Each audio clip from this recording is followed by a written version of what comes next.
chain, life would be unbearable. Green beans or sweet peas, 12 to 14.5-ounce cans, 28 cents. America's favorite food store.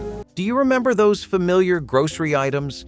The practical comforts you reached for when being middle class meant making every dollar count?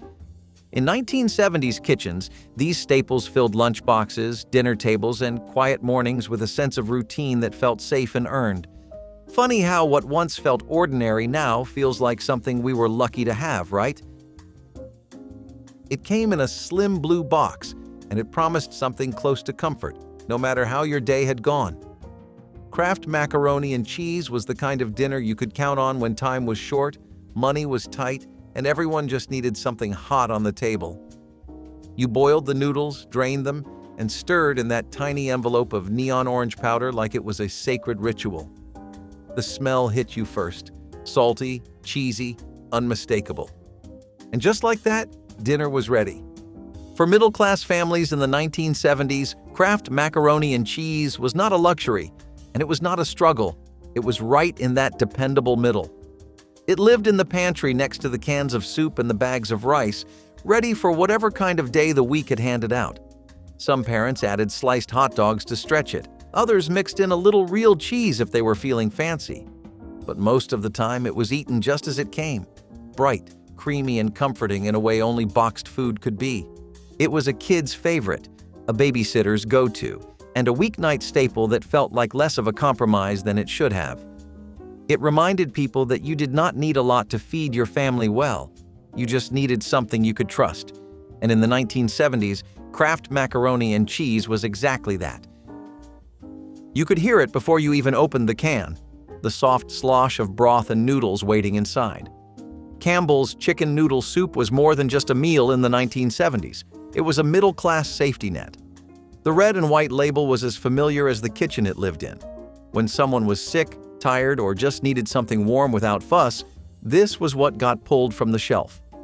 The soup itself was thin but comforting. Soft noodles, a few stringy pieces of chicken, and a broth that somehow always smelled better than it tasted. But it worked. You poured it into a saucepan, watched it bubble to life, and served it with saltines or white bread with margarine. It was the kind of meal you could make while helping with homework or folding laundry. Campbell's was dependable in a decade where families juggled rising prices and long work hours. It made you feel cared for even when no one had time to cook. A can of this soup sat in nearly every pantry, and everyone had a story of eating it while curled up on the couch with a blanket and a TV tray. It was not exciting, but it was part of the rhythm of ordinary life. And sometimes, that was exactly what you needed. Just a little warmth in a bowl to get you through the night. You pulled it from the freezer, peeled off the foil top, and popped it in the oven. Morton pot pies were a 1970s staple for families who needed quick, hot meals without breaking the bank. They came in cardboard boxes with pictures that promised a hearty, flaky crust filled with savory meat and vegetables. What you actually got was a little more humble, but still satisfying. The crust browned unevenly. The filling was molten on one side and lukewarm on the other, and the meat chunks were small. But it smelled good. It felt like real food. And after a long day at work or school, it hit the spot.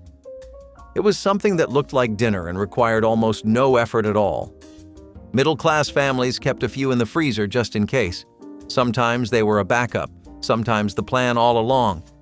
Kids learned to love the chicken and beef varieties, while the turkey version showed up mostly around the holidays. It was never fancy, but it gave the illusion of a cooked meal without having to make one. You ate it off a paper plate or a TV tray, maybe with some applesauce or a slice of bread on the side. And somehow, that simple little pie made the evening feel a little more put together. Morton pot pies were not about impressing anyone. They were about feeding your people, and doing it with just enough dignity to get through another day.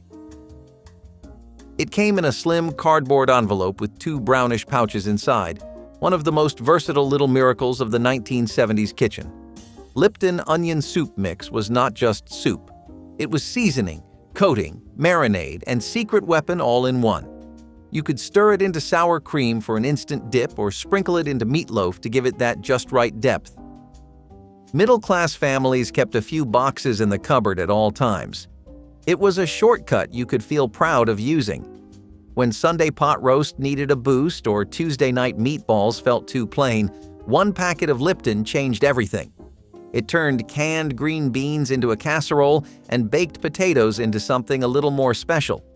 You did not use it for soup all that often, maybe once or twice when there was not much else around. But it was the flavor base behind 100 different dinners, none of them complicated and all of them familiar. It made you feel like you had a little trick up your sleeve, something that made your cooking feel like real cooking, even if you were just mixing powder into ground beef. In homes where stretch and save was the rule, Lipton onion soup mix helped every dollar go a little further. It was quiet, reliable, and just a little bit magical. It sat in a big yellow box on the pantry shelf, always dusty with flour no matter how careful you were. Bisquick was more than a baking mix. It was the base of half the meals you grew up eating.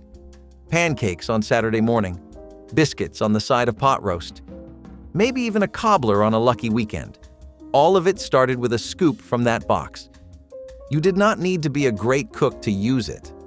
That was the point. A little water, milk, or oil, and suddenly you were halfway to something warm and satisfying. Bisquick was a shortcut, but no one called it that. In the 1970s, it just felt smart. For middle-class families, it was the kind of thing you bought once and stretched for weeks. You used it to thicken casseroles or make dumplings on a chicken stew. You made drop biscuits when you were out of bread. It was always there, always enough. Kids helped stir the batter. Parents eyeballed the measurements. And what came out of the oven never needed to be perfect, just golden, soft, and good enough to fill the table. Bisquick helped you feed your family without a lot of fuss or cost. And when you pulled those biscuits out, steaming and flaky, it felt like you had made something real.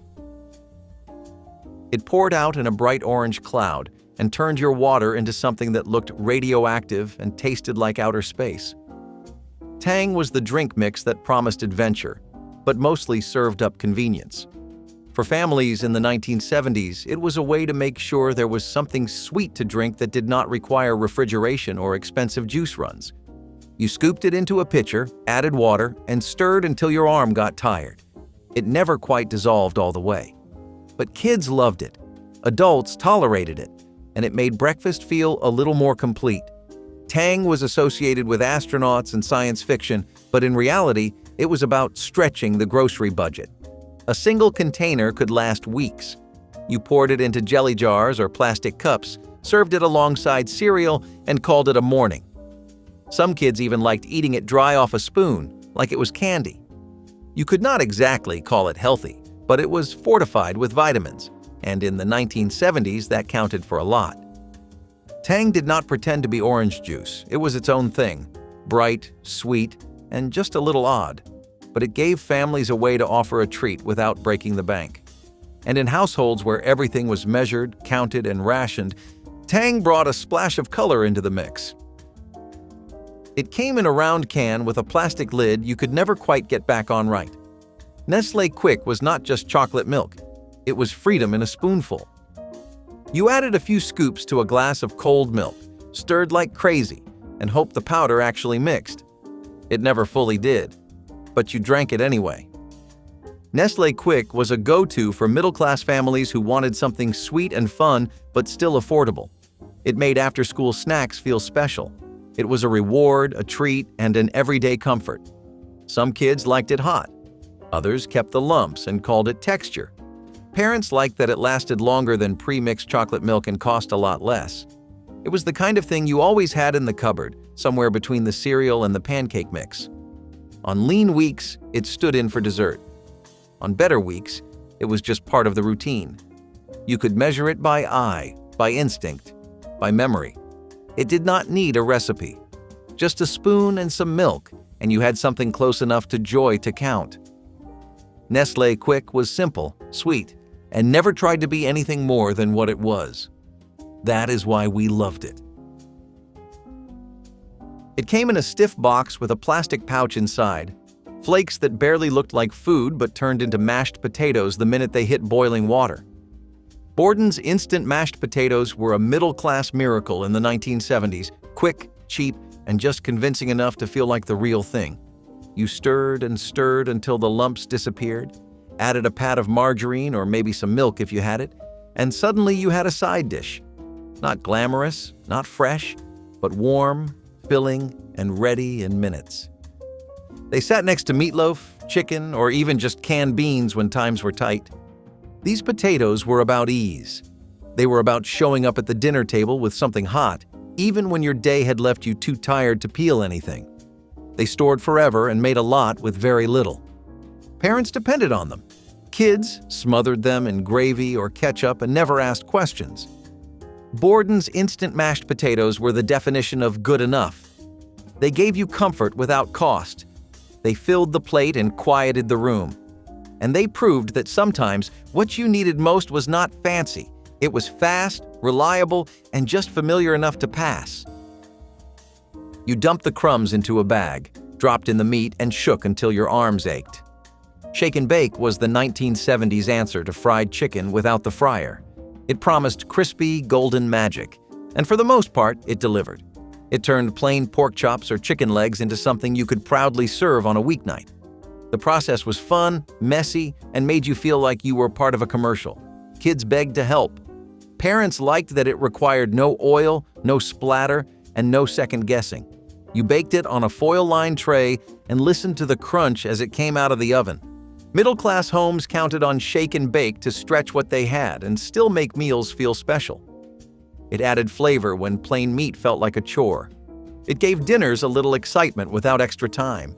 You could even use the leftover crumbs on vegetables or potatoes and pretend you were being creative. It was not homemade. It was not traditional. But it was easy, satisfying, and always there when you needed it. Shake and bake was about getting dinner done with a little flair and a whole lot of crunch. It slid out of the can with a wet plop, pink, salty, and oddly perfect. Spam was a grocery shelf regular in the 1970s, and for middle-class families it was equal parts convenience and mystery. You sliced it, fried it, baked it, or diced it into casseroles. However you used it, Spam gave you meat on demand, no fridge required. It was affordable, versatile, and surprisingly satisfying when cooked right. The flavor was salty, the texture firm but soft, and the grease made everything else on the plate taste better. Some people hated it. Others grew up on it. But everyone knew it. Spam showed up in school lunches, quick dinners, and camping trips. You ate it with eggs, rice, or crackers. You stretched it across sandwiches or mashed it into patties. It was what you kept in the pantry for just-in-case nights. And those nights came often enough. It might not have been glamorous, but it fed your family without fail. And in a decade that asked parents to work hard, save smart, and keep everyone full, Spam did its part. It was strange, sure, but it was strong in its purpose, and that made it unforgettable. You boiled the water, poured in the rice, covered the pot, and in 5 minutes, like magic, it was done. Minute rice was not trying to be gourmet. It was trying to be fast, and for middle-class families in the 1970s, that was more than enough. It lived on the pantry shelf in a big box, ready for the days when dinner needed to happen quickly and without much thought. It paired with everything: chicken and gravy, canned stew, stir-fried leftovers, or just a little butter and salt.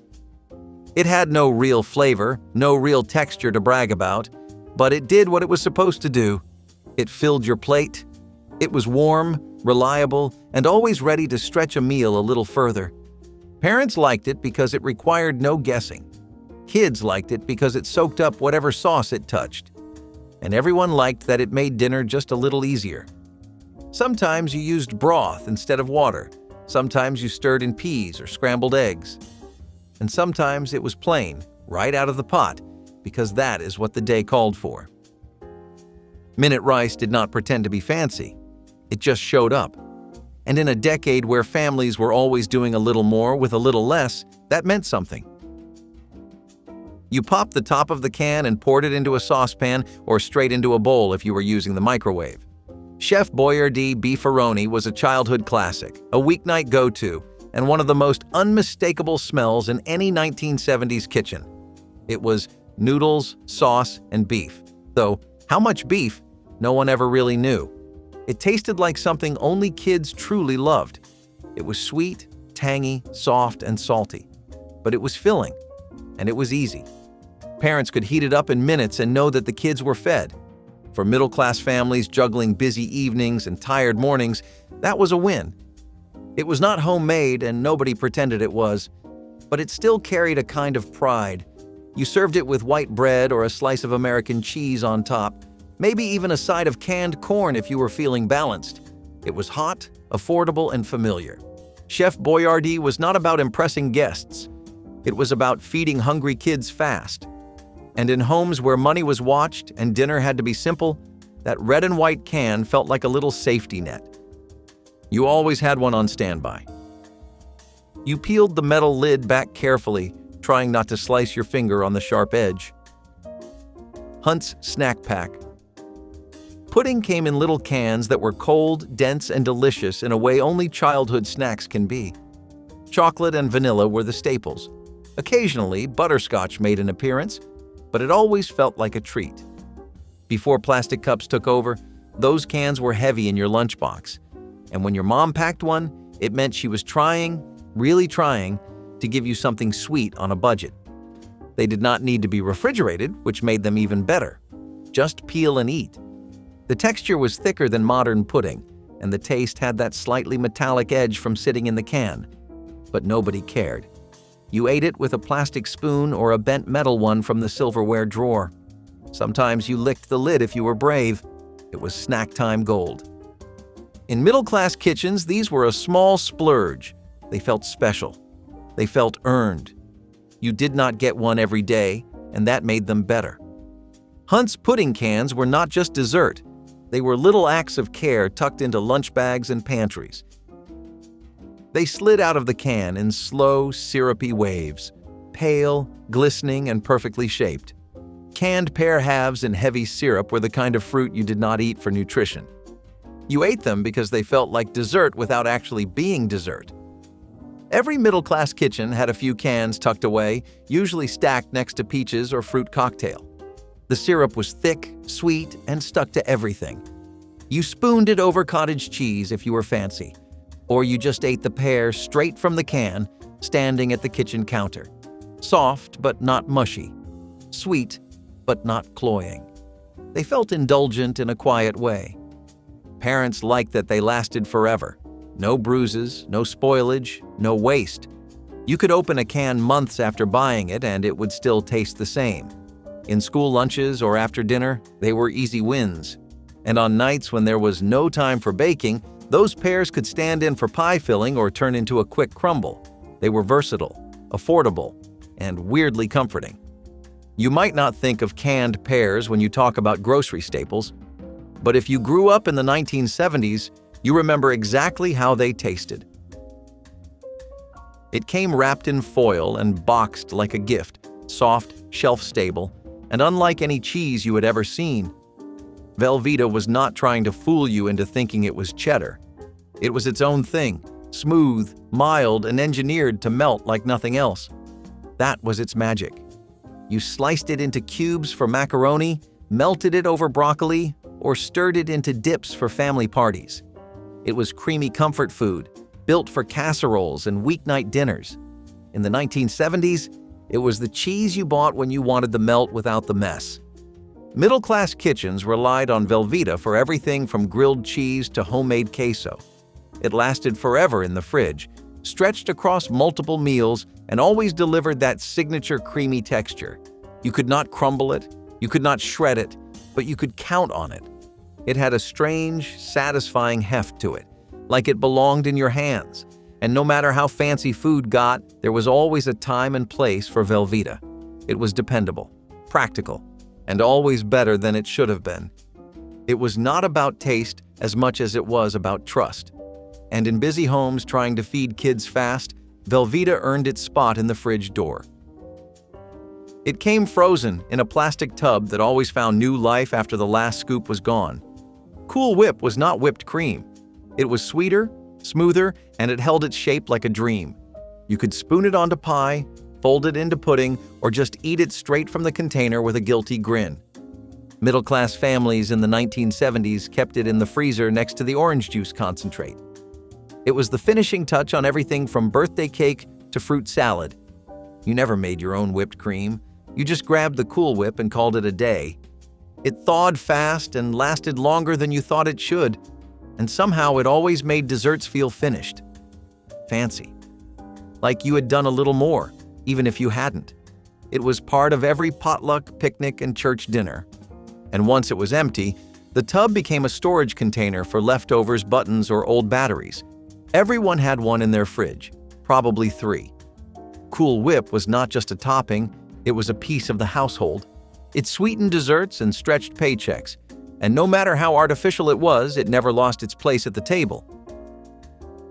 It came in a squat metal can with red lettering and a pop top that took muscle to open.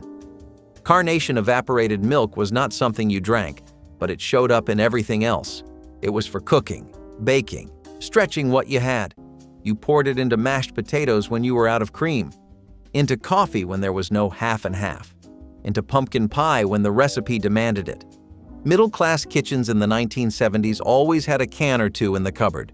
It was insurance. It lasted forever and solved a dozen little problems. The taste was rich, thick, and slightly sweet. It felt old-fashioned, even back then. Some people mixed it with water to drink. Others used it as a substitute in just about every recipe. It thickened, it smoothed, it brought a little extra something when the fridge was running low. Carnation evaporated milk was not exciting, but it was reliable. And when your grocery list was short and your budget was tight, that mattered more than anything. It sat on the pantry shelf like a promise. Just heat, pour, and serve. Franco-American gravy in a can was your weeknight secret weapon. Brown, turkey, chicken, it came in multiple flavors, all tasting vaguely the same, but somehow still perfect over mashed potatoes or meatloaf. The gravy was thick, salty, and smooth. You could not mess it up. And that was the point. In a decade where everything had to move fast, canned gravy gave meals that final touch they were missing. Middle-class families poured it over rice, bread, stuffing, anything that needed dressing up. It turned leftovers into a second act. It made instant meals feel a little more intentional. You opened it with a can opener, dumped it in a pot, and stirred until it steamed. Nothing fancy. Just a little flavor and warmth when you needed it most. Franco-American gravy did not pretend to be homemade. It just tried to help. And most nights, that was more than enough. It came in a tiny blue box that cost less than $1 and delivered more than most things twice the size. Jiffy corn muffin mix was the little miracle in every middle-class kitchen. Always there, always reliable. You just added milk and an egg, stirred it up, and baked. The result? Muffins that were sweet, soft, and golden every single time. They went with chili, pot roast, baked beans. You name it. They worked as breakfast, dinner, or late-night snack. Parents loved how fast it was. Kids loved how it tasted. It felt homemade without the hassle. And when the oven timer dinged, the smell wrapped around the kitchen like a warm hug. One box made just enough. Not too much, never too little. It filled a plate. It fed a family. It made you feel like you had pulled off something impressive with almost no effort at all. Jiffy was small, simple, and essential, and it was always in the cabinet, waiting for the right night to shine. It came in a short metal can with a triangle spout you had to stab open with a bottle opener. Hershey's syrup in a can was chocolate magic before the squeeze bottle took over. You poured it into milk, drizzled it on ice cream, or snuck spoonfuls when no one was looking. It was thick, glossy, and just the right kind of sweet. You had to shake the can to get the last drops out. And if you left it sitting too long, the rim turned sticky and the lid glued shut. But that was part of the charm. Middle-class families treated it like liquid gold. It made plain things feel like treats. It turned milk into dessert. It turned store-brand vanilla into something you actually looked forward to. Hershey's syrup was not just a topping. It was a memory. The sound of the can hitting the counter. The smell of chocolate in the air. The taste of childhood, preserved in metal. You did not need much, Just a little pour was enough, and every kitchen had a can waiting for the right moment. You popped open the can with a soft pop that somehow always startled you, then unrolled the cold dough onto a baking sheet like you were doing something fancy. Pillsbury Crescent rolls were buttery, flaky, and practically foolproof, baking up golden and soft in just a few minutes. In the 1970s, they were the closest thing to a homemade roll most middle-class families had time for on a weeknight. You served them with pot roast or chicken. You tucked little bits of ham inside or spread them with jelly at breakfast. And when guests came over, suddenly dinner felt just a little more put together. The dough smelled slightly sweet before baking, and by the time the oven timer buzzed, your whole kitchen smelled like Sunday. The layers peeled apart with a perfect softness that only came from a roll you had not had to make yourself. Kids loved them because they were warm and soft. Parents loved them because they took zero effort and made every plate feel a little more full. You always kept a can or two in the fridge for backup. Sometimes they were dinner, sometimes dessert, especially when you wrapped them around chocolate chips or cinnamon sugar and pretended it was intentional. Pillsbury Crescent rolls were a small way to make meals feel bigger, a way to offer something that looked and smelled like more than it cost. They came out of a tube, but they came with pride. And that little swirl of dough always meant dinner was about to get better. You grabbed the can opener, heard the familiar scrape of the blade, and poured golden kernels into a saucepan. Del Monte canned corn was as dependable as it got, sweet, soft, and ready in 5 minutes flat. For middle-class families in the 1970s, this was vegetable night, done right. It was not fresh off the cob, but it never pretended to be. And that was the charm. The label was green and gold, with a little red banner, and you knew exactly what you were getting every time. You drained it, added a pat of margarine, maybe a sprinkle of salt or a shake of pepper, and called it a side dish. You ate it with meatloaf, chicken, pork chops, even hot dogs. Some moms stirred it into casseroles, others used it to pad out soup or chili. It was easy, cheap, and good enough. That is all anyone needed. It sat in the pantry next to the peas and green beans, ready to jump in when dinner needed one more thing on the plate. Del Monte was the name you trusted. The flavor was mild but comforting. You might not have gotten excited for it, but you never turned it down either. Canned corn filled space on the plate, warmed bellies, and gave the feeling of something rounded and complete.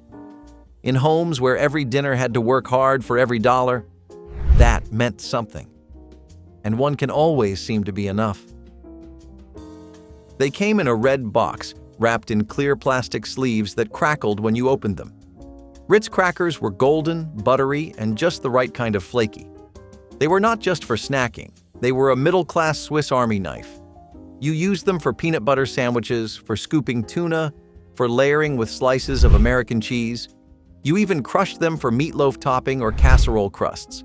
And somehow, they always fit the job. In the 1970s, Ritz crackers were what you brought out when company came over, but you had nothing fancy to offer. Stack them next to a block of Velveeta and a jar of olives, and suddenly you had an appetizer. They were salty, soft on the bite, and had that perfect little ridged edge. Kids loved them plain.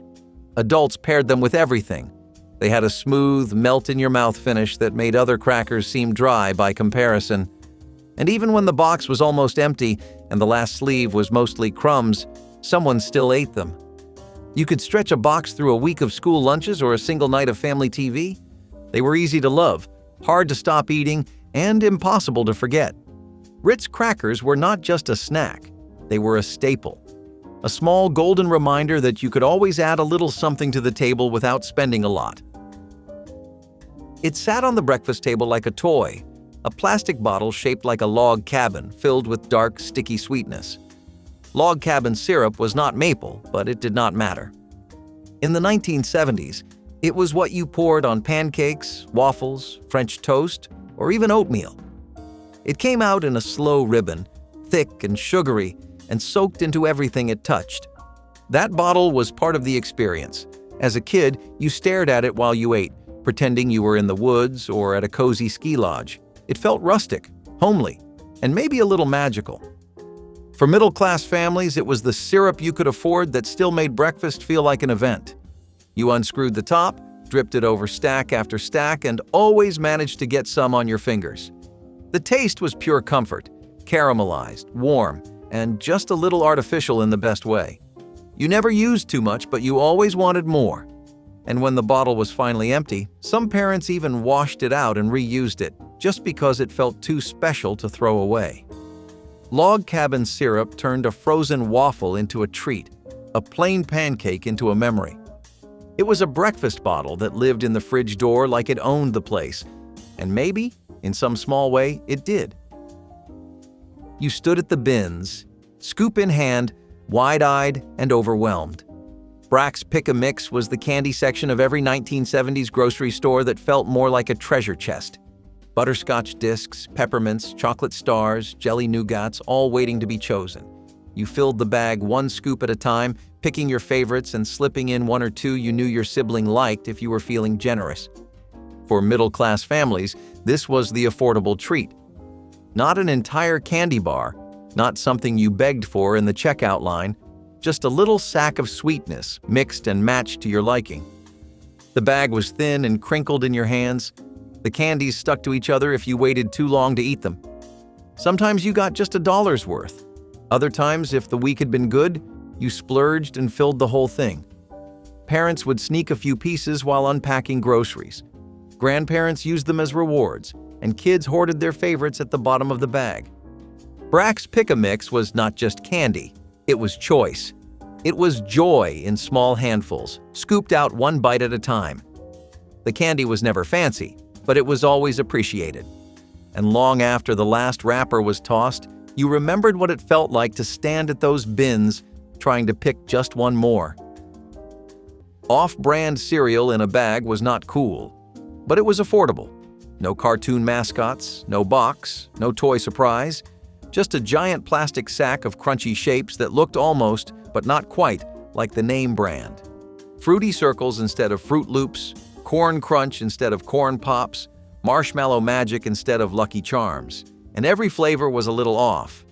You poured it into a bowl with powdered milk and called it breakfast.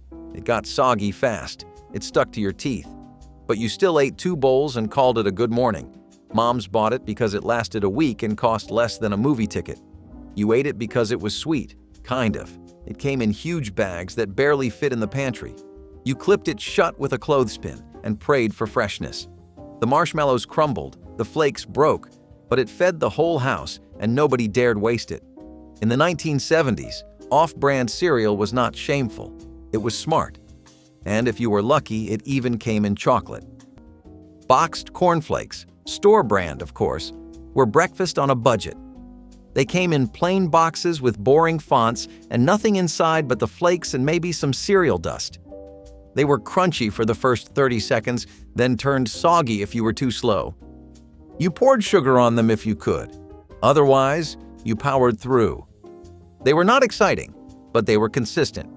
You ate them dry, you crushed them into meatloaf, and you used them as filler when the good cereal ran out. No mascots, no games on the back of the box, just cereal that did what it needed to do. You reused the box for school projects, wrapping paper, or organizing drawers. The bag inside was always noisy and impossible to open cleanly. You knew the bottom half would be mostly crumbs, but you kept going. They sat high on the pantry shelf because no one ever snuck them for a midnight snack. They were bland, honest, and there for you when sweeter cereals vanished too fast. Sometimes you mixed them with another cereal just to give them a second chance. No one asked for them, but no one threw them away. Cornflakes taught you that reliable food is underrated.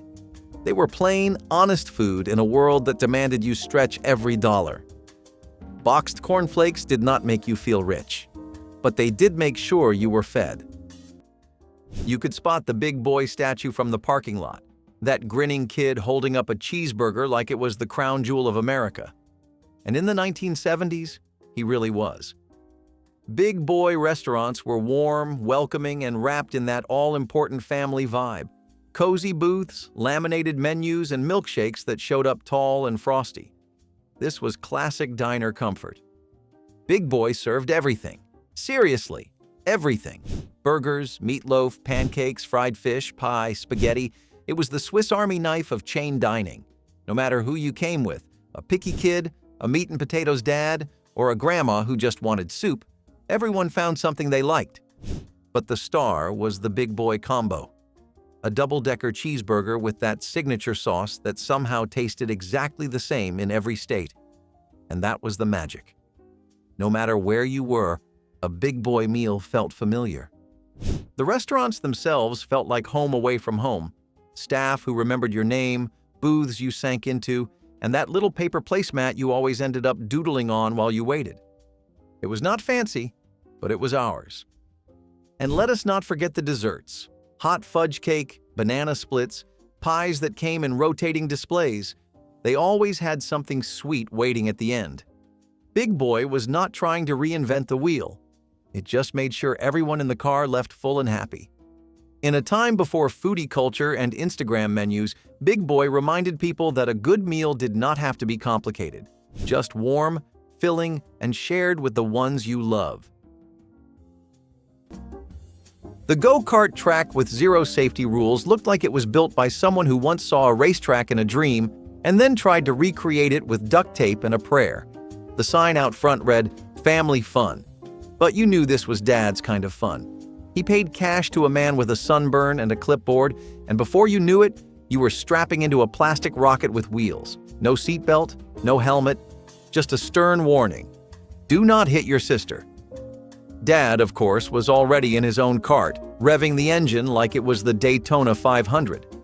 The track was a cracked loop with grass growing through it and tires stacked too high as a boundary. The exhaust fumes were strong enough to water your eyes, and the cart screeched like a choir of angry lawnmowers. You skidded, bumped, and spun out more than once, but you never forgot the thrill. Especially when Dad passed you on the last lap, one hand on the wheel, the other waving smugly. That victory lap?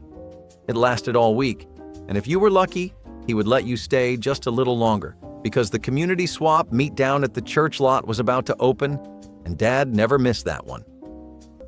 Leisure World was not just a retirement community, it was a promise, a dream built on sunshine, shuffleboard, and stress-free living.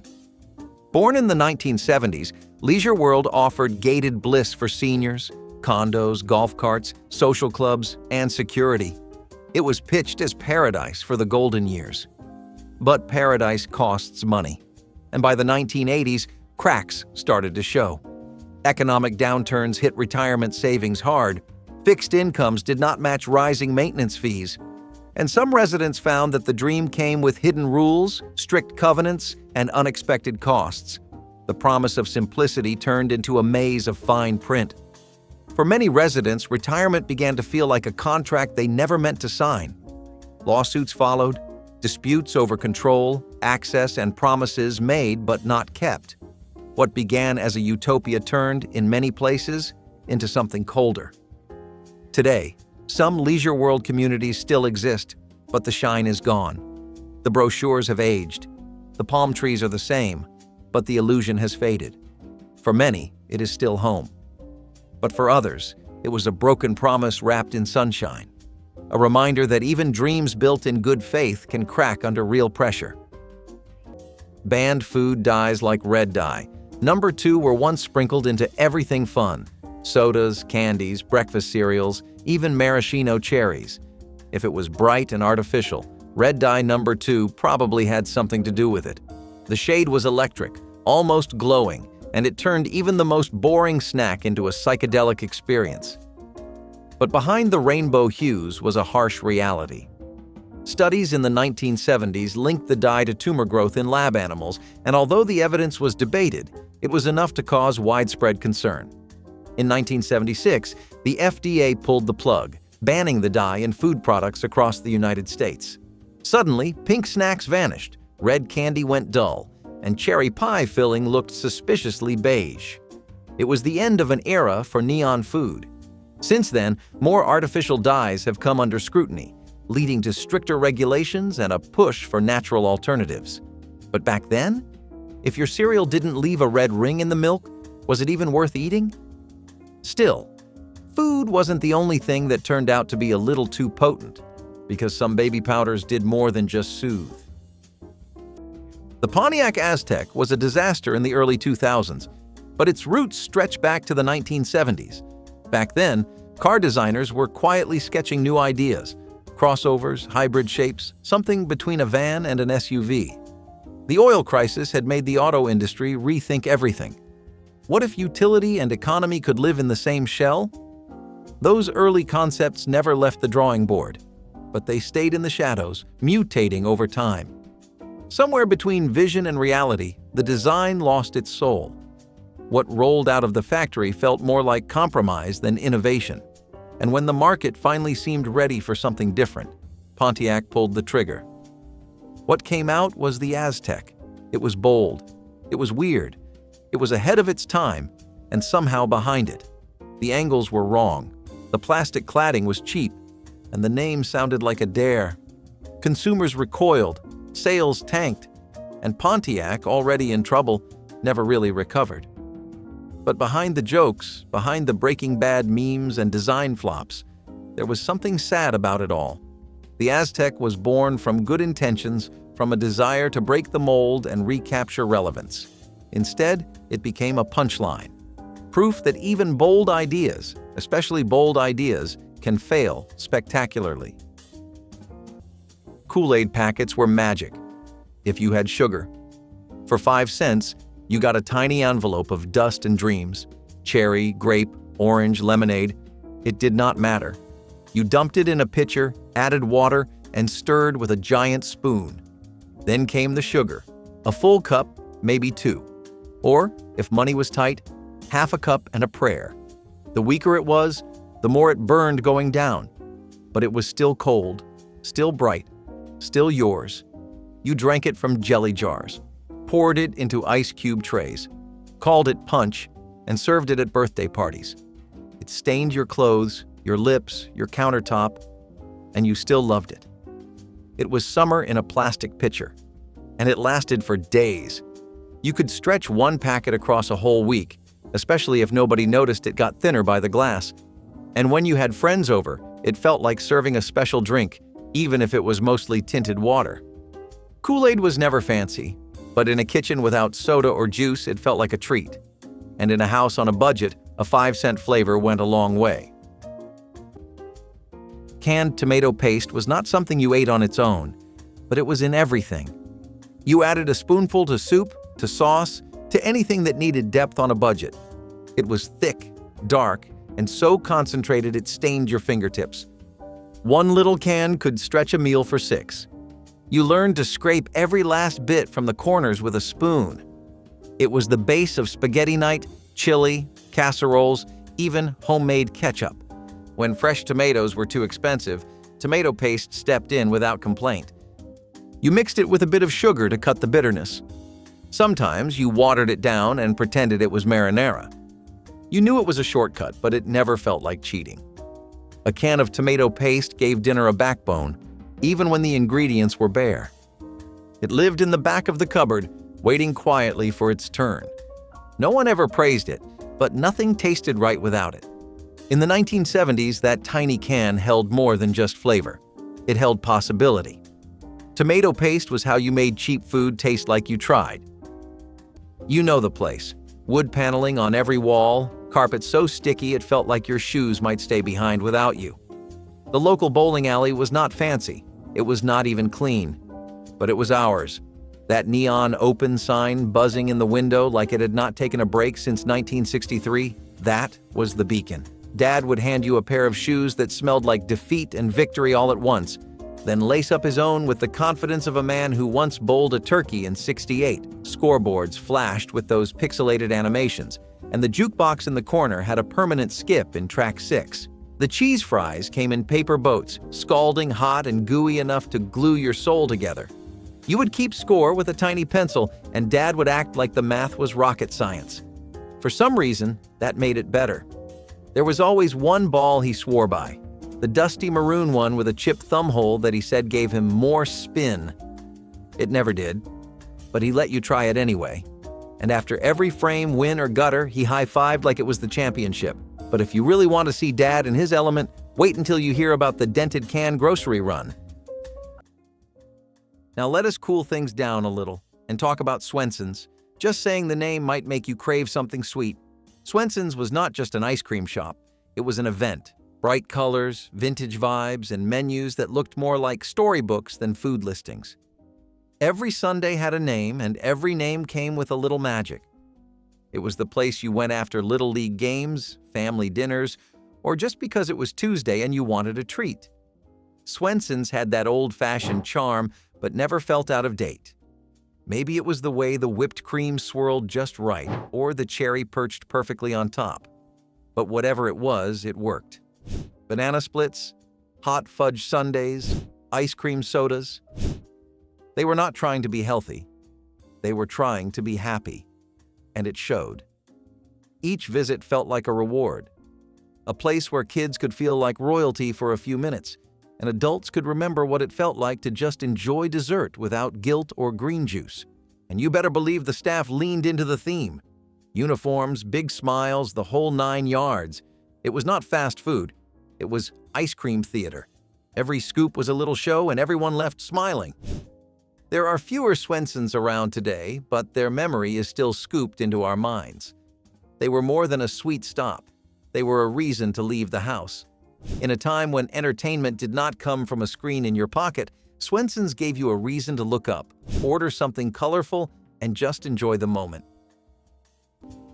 Olympia beer was not flashy. It was not exotic. It was the working man's brew.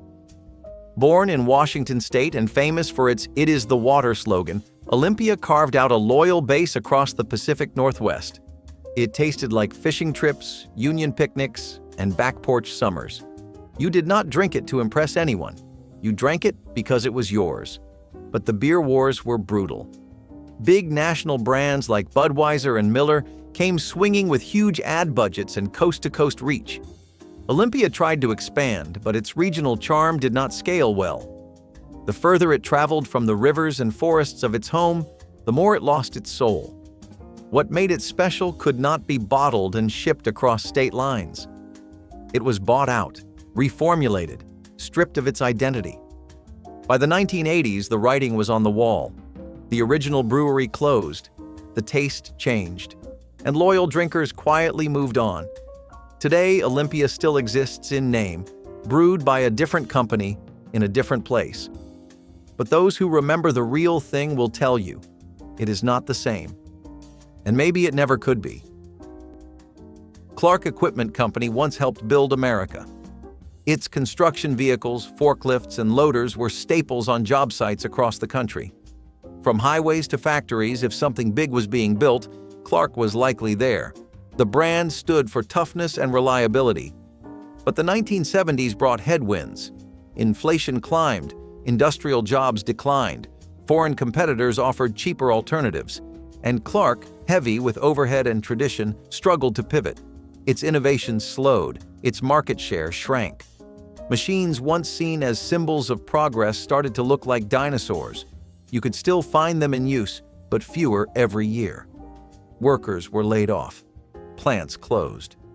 By the 1980s, it was a name people remembered, not one they relied on.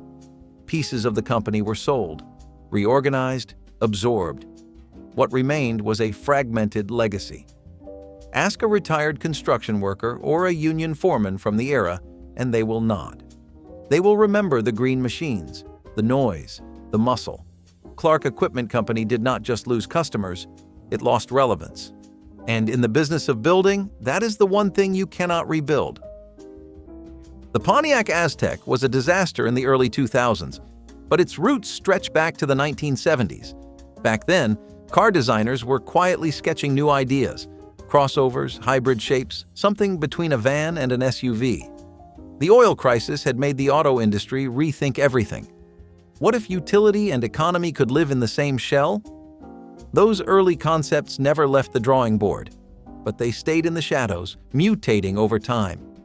Somewhere between vision and reality, the design lost its soul. What rolled out of the factory felt more like compromise than innovation. And when the market finally seemed ready for something different, Pontiac pulled the trigger. What came out was the Aztec, It was bold. It was weird.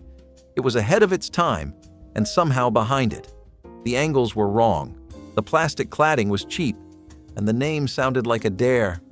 Consumers recoiled, sales tanked, and Pontiac, already in trouble, never really recovered. But behind the jokes, behind the Breaking Bad memes and design flops, there was something sad about it all. The Aztec was born from good intentions, from a desire to break the mold and recapture relevance. Instead, it became a punchline. Proof that even bold ideas, especially bold ideas, can fail spectacularly. Woolco was supposed to be the next evolution of Woolworths. It had the size of a department store and the soul of a five and dime. Launched in the 1960s and booming into the 1970s, Woolco promised everything in one place: clothes, toys, appliances, groceries. For families used to making a dozen different stops, it felt like magic. A bright red sign that said you could get it all without going broke. But behind that promise was chaos. Poor inventory systems, outdated layouts, stores too big to manage and too cluttered to navigate. And then came the competition. Kmart, Target, Walmart, retail giants with cleaner shelves, sharper prices, and better supply chains. Woolco could not keep up. It became the store you only visited when you had to, the store where the lights buzzed too loud and the shelves were always half empty. By the 1980s, most Woolcos had either been shut down or sold off. Some were turned into malls, others just disappeared, and with them went a small piece of how we used to shop, wandering the aisles on Saturday mornings, dreaming about toys, picking out socks with mom. Woolco was not perfect, but it was familiar, and we miss it more than we admit. Canned corned beef hash was salty, soft, and a little strange, but it fed you well. You cracked the lid, heard the suction break, and slid out a solid block of meat and potatoes. It looked like dog food and smelled like breakfast, and somehow it worked. You'd fry it in a skillet until it crisped on the edges and serve it with eggs, if you had eggs. If not, it stood on its own, greasy and rich and completely satisfying. There was no guessing what was in it.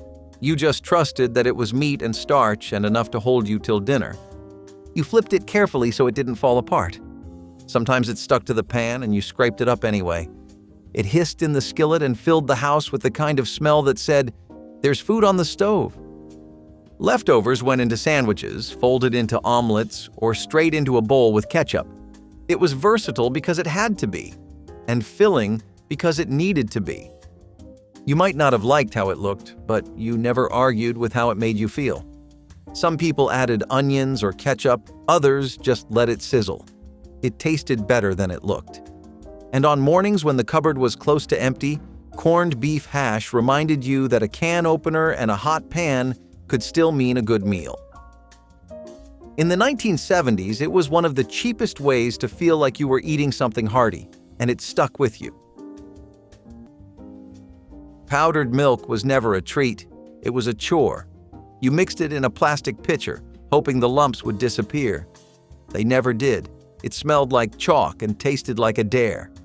If you drank it warm, forget it. That was a punishment, not a beverage.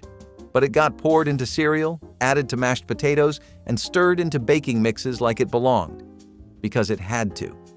Milk was expensive. Powdered milk came in giant paper envelopes and lasted forever. Not because you loved it, but because it was always there. You stirred it with a spoon until your wrist hurt. Then you stirred it more. Your mom would say, "Let it sit, it tastes better cold." And somehow, she was right, kind of. It was used to stretch the real milk when you were lucky enough to have some. Half and half was not a fancy coffee blend. It was how you survived a dry week. Powdered milk showed up in food pantry boxes, in school kitchens, in battered community centers. It was dependable, it was disliked, and it was necessary. Today, it is mostly used for baking. But if you were poor in the 1970s, you drank it straight, and you learned to stop complaining. At one point, Henry's Hamburgers had more locations than McDonald's. Let that sink in. It was fast, cheap, and everywhere. The hook? A meal for a nickel. Simple, brilliant, but also impossible to sustain. What looked like a runaway hit in the 1950s and 1960s started unraveling by the time the 1970s arrived. Henry's was built for volume, tiny margins, huge crowds. The stores were designed to churn out burgers and fries like clockwork. And in the beginning, that worked. But as consumer tastes changed and competitors got smarter, Henry's stuck to its old playbook. They expanded too fast. Management struggled to keep control. Franchises popped up without strong support, and quality dropped. Meanwhile, places like McDonald's and Burger King were upgrading their menus, redesigning interiors, and investing in marketing. Henry's kept handing out the same paper hats and praying people would not notice the dry patties. By the mid-1970s, it was clear Henry's had hit its ceiling. Locations began to disappear. Some became independent diners, others were bought out entirely. And eventually, the name was gone from most cities, a shadow of what could have been the king of fast food. In the end, Henry's taught the industry a harsh lesson. Speed and price are not enough. You need vision, consistency, and a plan that looks 5 years ahead, not 5 seconds. A nickel might get attention, but it won't build an empire. Esprit was not just fashion. It was a feeling. Youthful, bright, alive. The brand captured a moment when clothes were not just about style, but about saying something, about the world, about identity, about freedom. In the 1970s and 1980s, Esprit exploded across America. Their catalogs were works of art. Their stores were full of color and energy. It felt like the future. You walked into Esprit and felt like the main character in your own story. It was clothes for the bold, not just the fashionable. But fashion moves fast. By the 1990s, trends were changing. Grunge came in, minimalism followed, and Esprit's cheerful aesthetic felt out of place. Management changed, expansion overreached, and what once felt vibrant now felt dated. Sales dipped, stores closed. By the early 2000s, Esprit in the United States was nearly extinct. It survived in Europe and Asia for a while longer, but the magic had faded. For a certain generation, Esprit was the brand they wore to school dances, to mall hangouts, to first dates. It was more than fabric. It was memory, stitched into every sleeve. Now it is a whisper from a closet that no longer opens. W.T. Grant was not just a department store. It was a part of the American landscape. In the 1970s, it had over 1,000 locations. Main streets, suburban malls, strip centers. W.T. Grant was everywhere. It sold clothes, appliances, hardware, school supplies. You could buy a pair of jeans, a toaster, and a lawn chair in one trip. But behind the counters, trouble brewed. Management wanted growth, and they wanted it fast. Stores were built too quickly. Debt piled up. And worst of all, they handed out credit like candy. Their revolving charge account let customers buy now, pay later, with no real system to check if they could afford it.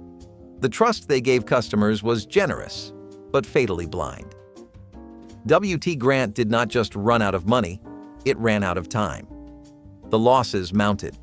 In 1976, W.T. Grant filed for bankruptcy. It was one of the largest retail collapses in American history.